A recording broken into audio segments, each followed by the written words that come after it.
Hola chicos, soy Nadia Aguilar y bienvenidos a otro video nuevo para el canal. El tema de hoy es algo serio. Vamos a tocar de la dictadura en Sudamérica, especialmente en Chile, en Perú y en Argentina. Y en este video tendremos el apoyo del Magíster Augusto Lozanao Moscol, que nos va a hablar de la dictadura, así que vamos con el video.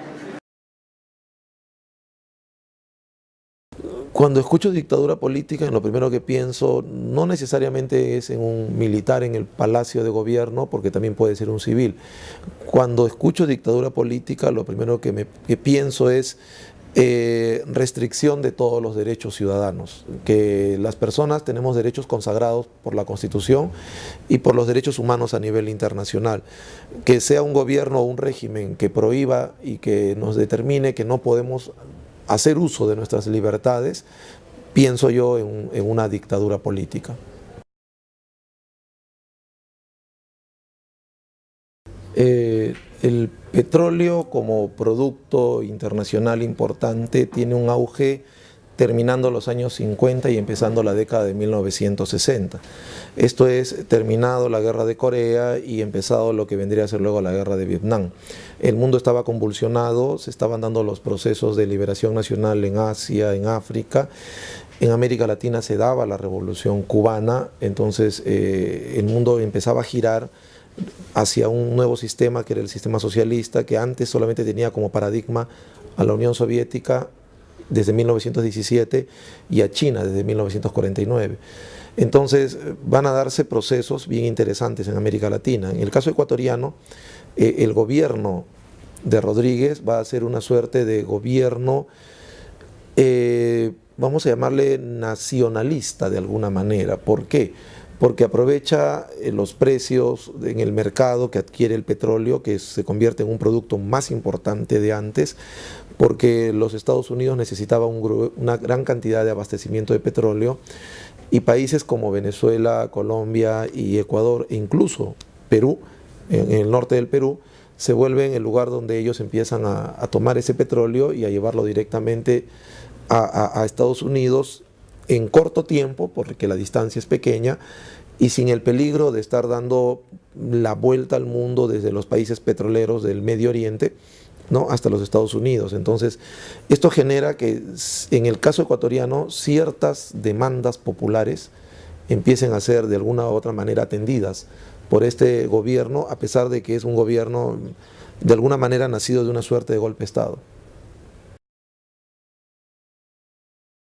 Bueno, en el caso boliviano, que es muy diferente al caso ecuatoriano, Hugo Banzer tiene que enfrentar de alguna u otra manera ser el dictador de un país donde sí hay una fuerte convulsión social. El movimiento campesino está en auge, está solicitando lo que otros movimientos campesinos en América Latina ya habían solicitado años antes: la reforma agraria, la propiedad de la tierra para quien la trabaje. Y de alguna u otra manera Hugo Banzer, cuando se junta al Plan Cóndor, es porque existe sobre Bolivia el estigma de que Bolivia era el país donde Ernesto el Che Guevara, un personaje mundialmente conocido, había ingresado sin ningún problema, había iniciado una guerrilla sin ningún problema, y entonces Bolivia se veía como el país más débil, más endeble, y por lo tanto el país donde posiblemente se iba a producir otro movimiento, y a partir de ahí se iba a expandir estos movimientos guerrilleros hacia América Latina. Entonces la presencia de Hugo Banzer en el gobierno con el Plan Cóndor como un plan muy represivo significa poner a Bolivia en alto frente al peligro que existía en América Latina y en la misma Bolivia de una posible revolución social.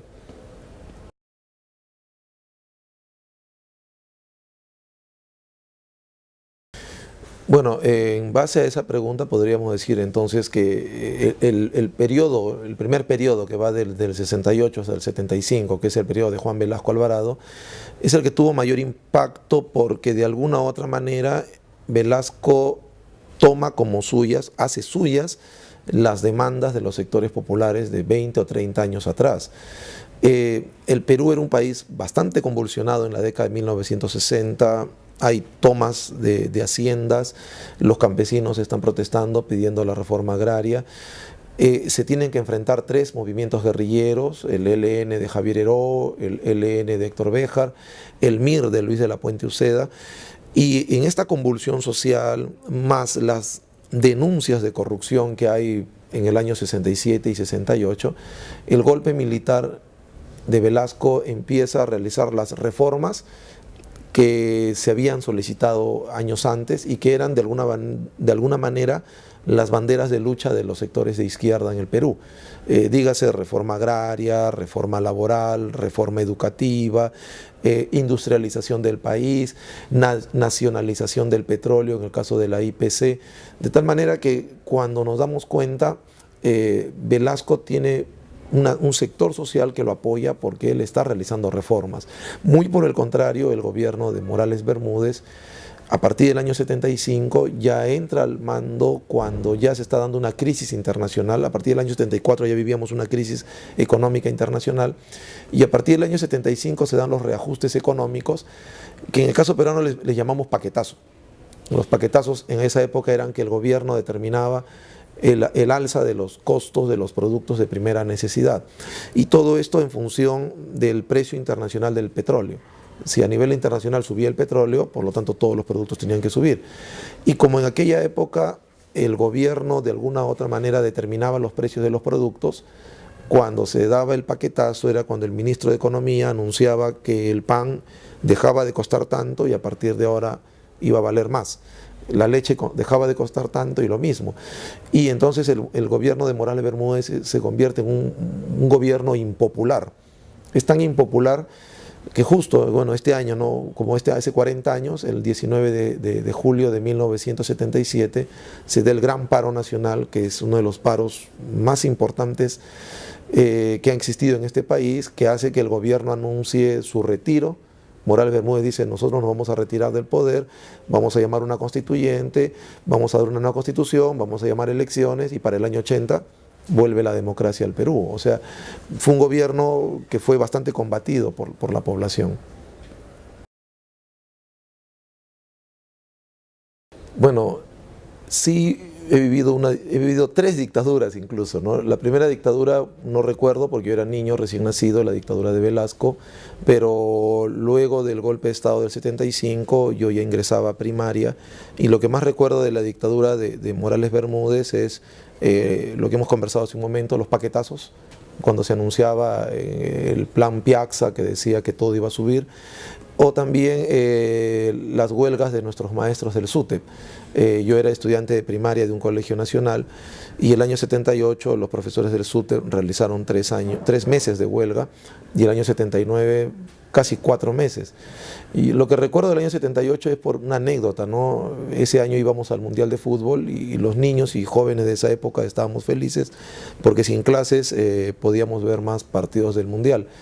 Pero la del año 79 ya la crisis económica era tan fuerte, y empezábamos a comprender que la huelga en el caso del SUTE también tenía un matiz económico.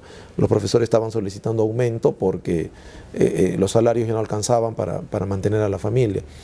Y la otra dictadura que he vivido pues es la dictadura del Fujimorato, ¿no? Del año 92 hasta el año 2000, que ya le he pasado como mayor, como profesional, donde hemos visto situaciones como la que vamos a celebrar, vamos a conmemorar tristemente el asesinato de 9 alumnos y un docente de la Universidad de La Cantuta, simplemente por pensar diferente, ¿no? Entonces, si las dictaduras asesinan personas que por pensar diferente, entonces son malas vivencias las que hemos tenido.